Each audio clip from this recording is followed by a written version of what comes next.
তার জন্য আমি নিয়ে নিয়েছি মাংস, চাল ভিজিয়ে রেখেছি, ধুইনি, এখন ধুয়ে নেব।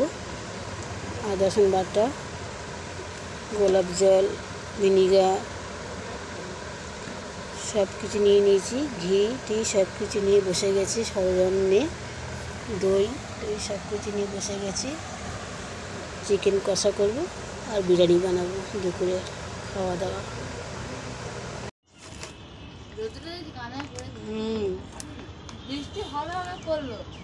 বৃষ্টি একটু হলো তো, দেখি না বৃষ্টি ভিজেছে। তোর মা দেখে লাগে নাকি আমি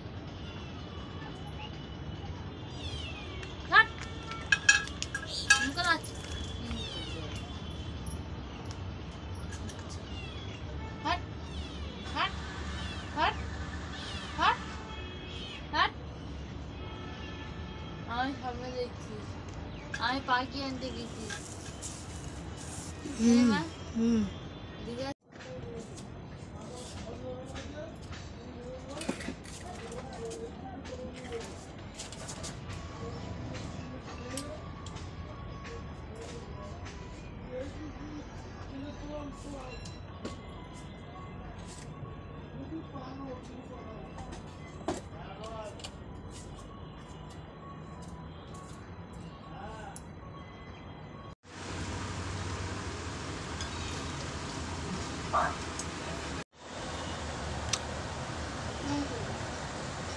কবি তো